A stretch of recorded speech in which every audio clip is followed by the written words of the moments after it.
ఒక ప్యాషనెటిక్ ప్రొడ్యూసర్ నేను, నా సినిమాని నేను కాపాడుకోవడానికి ఫైట్ చేస్తాను అంటే ఎంత దిగజారిపోతున్నారు వాళ్ళు. మీడియాలకు రావడానికా, మీడియా వాళ్ళు ఇచ్చే ఇంపార్టెంట్ కోసమా?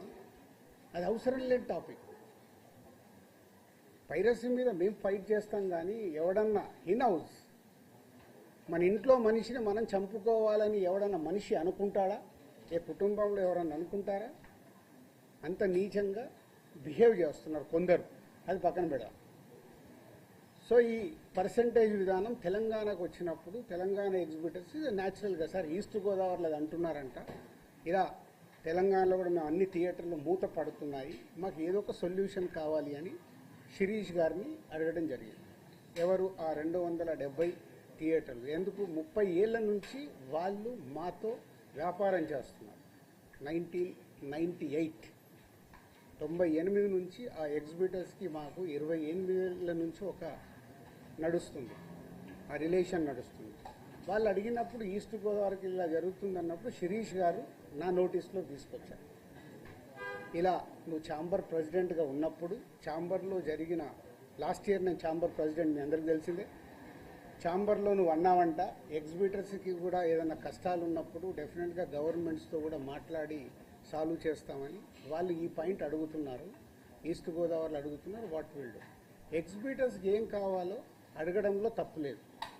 వాళ్ళకున్న ప్రాబ్లమ్స్ ఏంటి వాళ్ళని చేసుకొని కమ్యూనికేట్ చేయమనండి. ఎవరికి?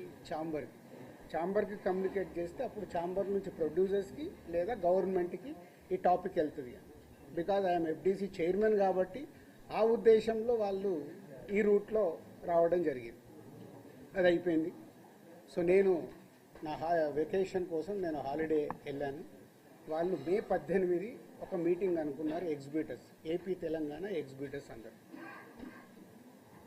ఆ రోజు ఆ మీటింగ్ అయిపోయే టయానికి నేను లాస్ట్కి ఒక 15 నిమిషాల గురించి వెళ్ళాను. సో మళ్ళీ అది మీ మీడియా మిత్రులకు కూడా చాలా అవసరం ఇది. ఎందుకంటే ఆ టాపిక్ June 1 థియేటర్లు బంద్ అనేది ఫస్ట్ వేసింది మీరు. లోపల జరిగింది ఏంటి, వాళ్ళు అడిగింది ఏంటి, మీకు క్లారిటీ లేదు.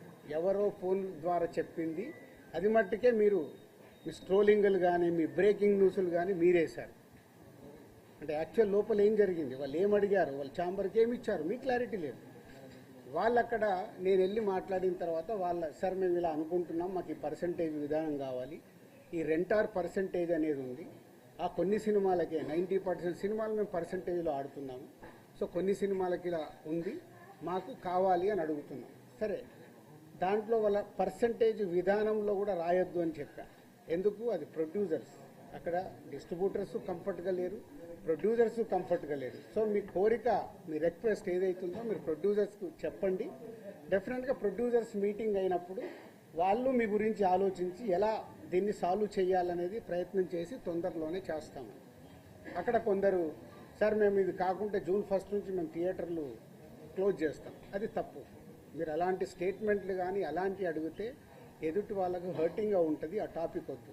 సో దీన్ని మీరు అందంగా మీ ప్రొడ్యూసర్స్కి ఛాంబర్ ద్వారా, ఏదైతే ఛాంబర్ మెయిన్ బాడీ ఉందో దాని ద్వారా డిస్ట్రిబ్యూటర్లకి ప్రొడ్యూసర్లకు కమ్యూనికేట్ అవుతే మళ్ళీ జాయింట్ మీటింగ్ అవుతుంది. జాయింట్ మీటింగ్ అయినప్పుడు దీనికి క్లారిటీ వస్తుంది, లేదా ఒక సొల్యూషన్ కోసం ప్రయత్నం జరుగుతుంది అని నేను చెప్పగానే ఆ రోజు అక్కడ ఉన్న వాళ్ళందరూ ఏకీభవించారు. నేను బయటకు వచ్చేసాను 15 నిమిషాల తర్వాత బయటకు వచ్చిన హాఫ్ అన్ అవర్కి ఏ ఛానల్లో చూసినా June 1 థియేటర్లు బంద్, June 1 థియేటర్లు బంద్, టక్ టక్ టక్ మెసేజ్లు వస్తున్నాయి. ఏంటయ్యా అని నేను ఛాంబర్కి ఫోన్ చేశాను, ఆ ప్రెసిడెంట్కి